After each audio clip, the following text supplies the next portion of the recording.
Aujourd'hui, on clique sur la méthode Stutz, un documentaire réalisé par Jonah Hill. Wow. Ouais. Stutz, en dédicace à Phil Stutz, le nom du psychothérapeute que voit Jonah Hill depuis 5 ans, son guérisseur.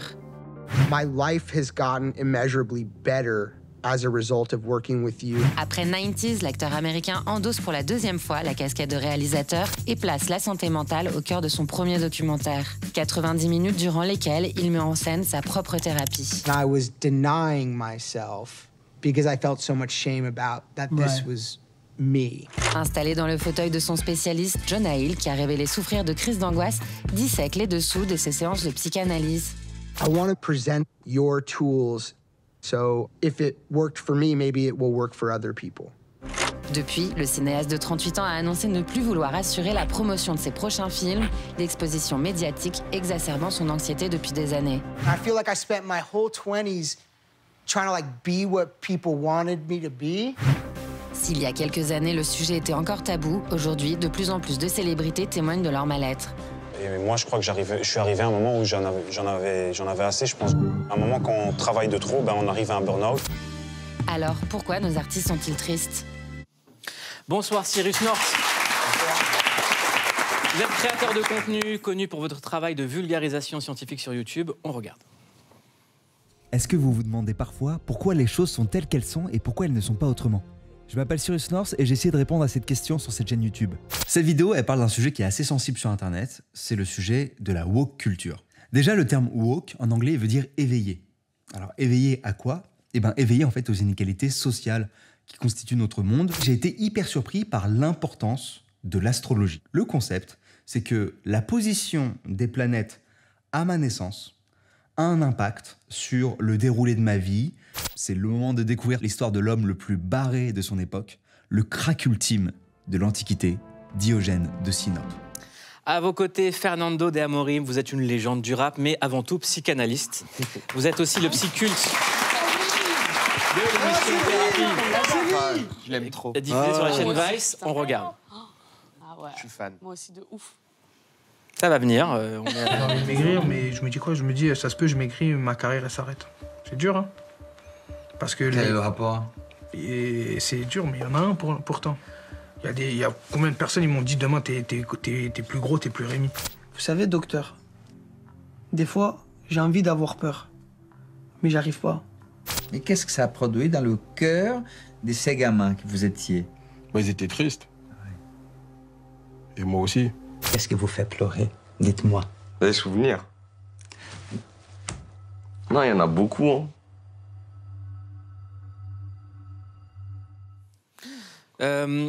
C'est un sujet important, il y a des tabous qui commencent à se briser, que les artistes commencent à parler de santé mentale, mais pas que les artistes. Aujourd'hui, on voit que 68% des étudiants déclarent souffrir d'au moins un symptôme dépressif.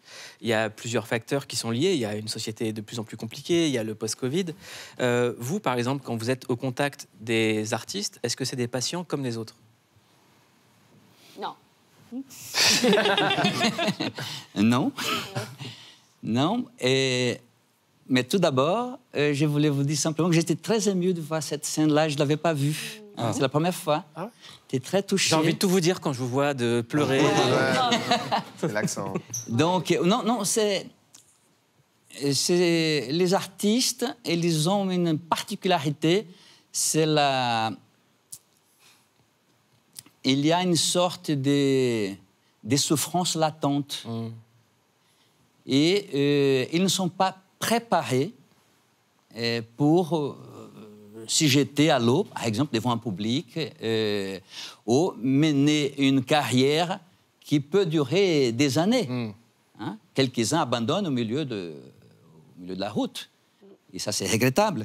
Mais ceux qui tiennent la route, hein, je pense à des personnes comme Johnny Hallyday, comme d'autres personnes, qui laisse toujours des plumes dans le parcours professionnel. C'est quoi les plumes qu'on laisse? Le fait même de ne pas pouvoir avoir la possibilité de parler de sa détresse, avoir quelqu'un pour se confier, n'est-ce pas? Et être obligé de faire appel à l'alcool, à la drogue, n'est-ce pas? À des des comportements qui sont même suicidaires. J'ai pensé à quelqu'un qui je viens de voir, je ne me souviens plus de son nom. Oui. Non, le belge, je me souviens. Ah, le premier? Oui. Stromae, il n'est pas Stromae. Stromae. Ah non, Stromae. Ah oui, Stromae. J'étais très, très touché par la situation de ces jeunes hommes. Donc on voit qu'il y a eu une maladie et ensuite toute une détresse qui est venue avec. Et ça m'a touché énormément parce qu'il manque une préparation psychique parce que c'est difficile d'être artiste. Cyrus, il n'y a pas que les artistes. On est dans un moment de la société où la santé mentale commence à être sur les lèvres de tout le monde parce qu'il y a des gens qui commencent à en parler sans tabou. Avant, on disait quand tu vas voir un psy, c'est que t'es ouf. Maintenant, les gens ils comprennent que ça fait partie du bien-être et de la guérison. Toi, quand tu fais de la vulgarisation sur ces sujets-là, c'est quoi les retours que tu as et c'est quoi les initiatives que tu prends? Les retours ils sont extrêmement positifs parce que tu vois, ça aide les gens à en parler, parler encore plus autour d'eux, etc. Tu vois, on a fait sur Twitch, je me souviens, justement avec Nightline, qui est une association étudiante, etc. On a fait venir un psy, une psy, et c'était en live. Genre, il y a des abonnés qui venaient et qui racontaient leurs problèmes, etc. Et donc, pour beaucoup, c'était en fait un premier pas vers une thérapie et tout. Et ils n'avaient pas eu l'occasion d'expérimenter ça dans leur cadre intime. Mais c'était paradoxalement plus facile de le faire dans ce cadre-là. Et donc, ça les a un peu familiarisés avec le sujet. Donc, je pense qu'effectivement, il y a des tabous à briser. Ils ne le sont pas encore totalement. Le fait qu'on en parle dans des émissions comme Click, tu vois, c'est trop bien. Ouais. Parce que ça aide à le faire. Mais c'est que le début pour l'instant. Avec nous, on a Bounaïmin qui nous a rejoint. Oui, voilà.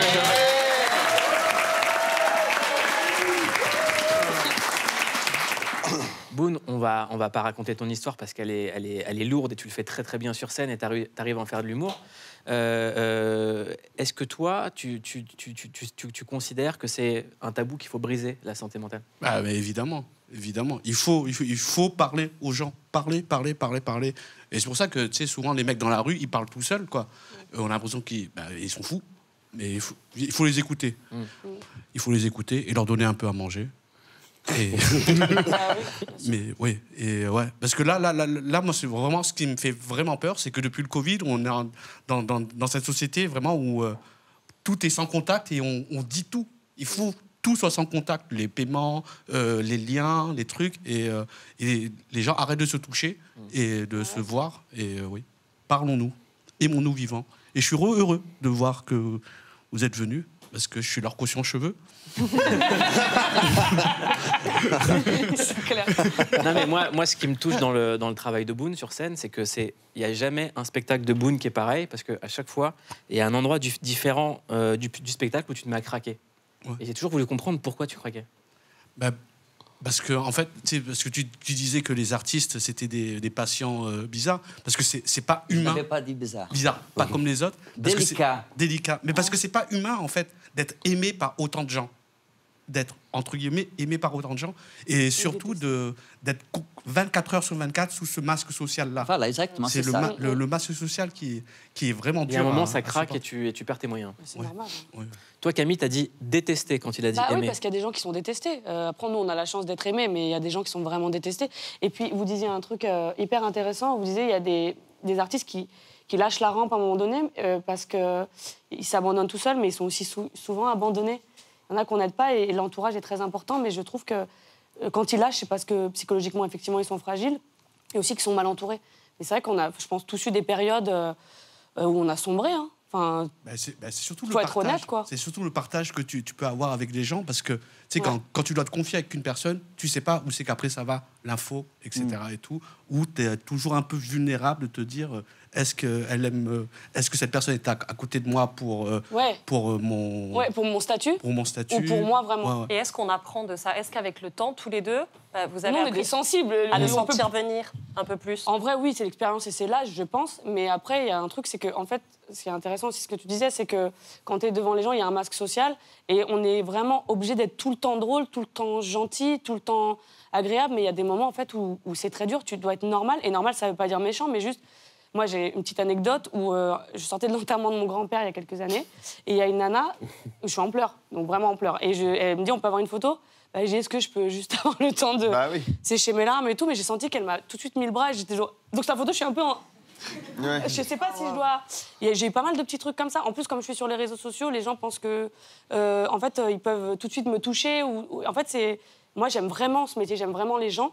Et c'est pour ça que j'ai besoin, évidemment, de plus d'amour que la normale, sinon je ferais pas ça, et toi aussi.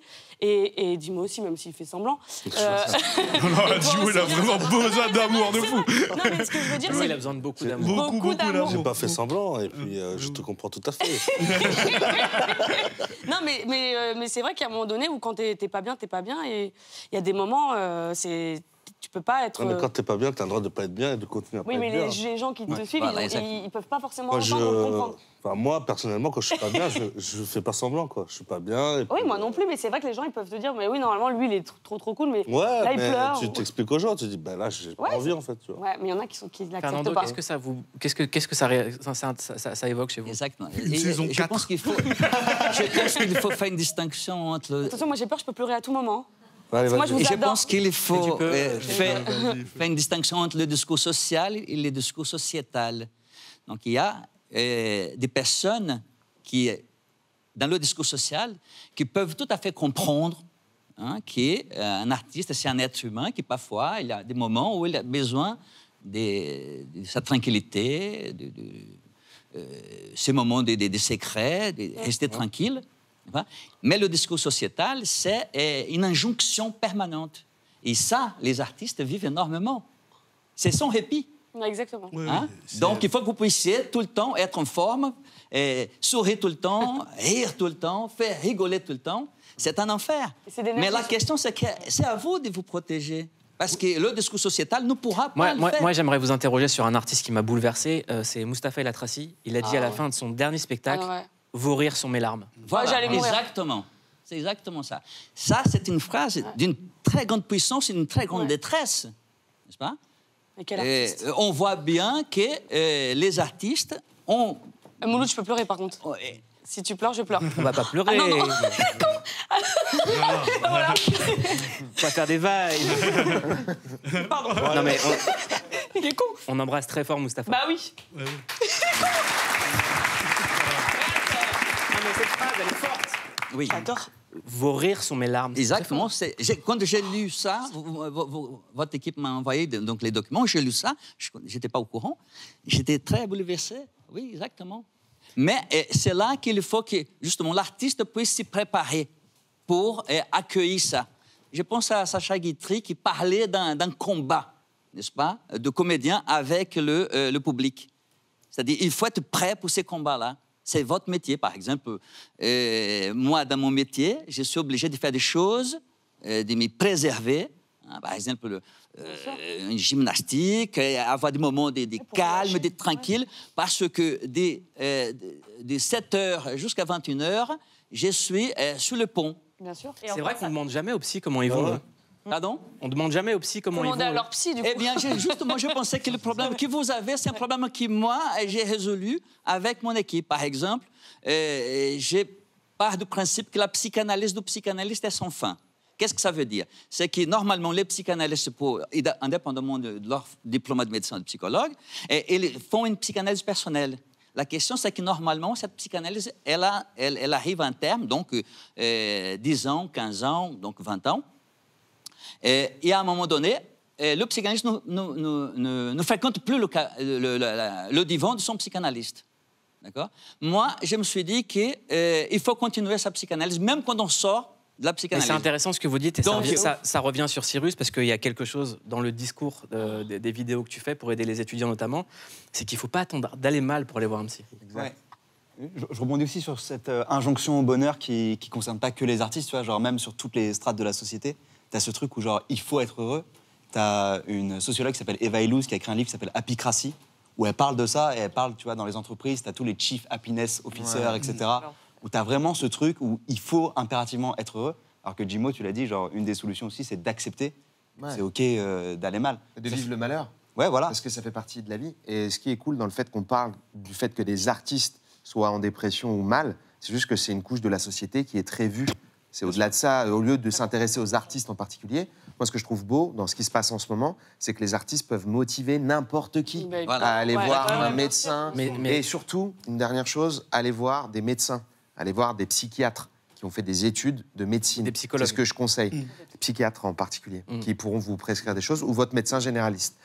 Parce que aller voir plein de psychologues différents. T'as un petit code promo? En tout cas, j'ai un anti-code promo sur les gens qui s'improvisent un peu, thérapeutes, et qui vont dans des médecines cheloues et tout. C'est mon anti-code promo. Allez voir des vrais médecins. Ouais, c'est vrai. Ou en tout cas, Cyrus North, tu mets à disposition un kit de survie. Ouais, c'est quoi? En gros, c'est une association dont je suis ambassadeur qui s'appelle Nightline. C'est une association qui est faite par des étudiants pour des étudiants. En fait, à la base, c'est des lignes d'écoute. C'est-à-dire qu'en fait, les étudiants peuvent les appeler le soir de 21h à 2h30 du mat'. C'est d'autres étudiants qui répondent, qui sont formés à une écoute bienveillante, etc. Et genre, c'est beaucoup d'appels, tu vois, c'est 1300 appels par mois, etc. Genre, la durée moyenne de l'appel, c'est 65 minutes. Donc vraiment, et c'est la durée moyenne, hein. C'est-à-dire que ça compte aussi le gars qui appelle et juste qui raccroche parce qu'il a, parce qu'il a peur. Et donc là, ils ont mis en place un kit de vie, tu vois, sur, entre parenthèses, un petit jeu de mots. Et nous, on va mettre toutes les infos sur Click. Kitdevie.fr. Et donc là-dedans, en fait, tu as plein de ressources. Si tu vas pas bien ou si un pote va pas bien, genre tu sais pas comment lui parler, etc. C'est des ressources faites avec des psys, genre basées sur la TCC, donc thérapie comportementale cognitive, etc.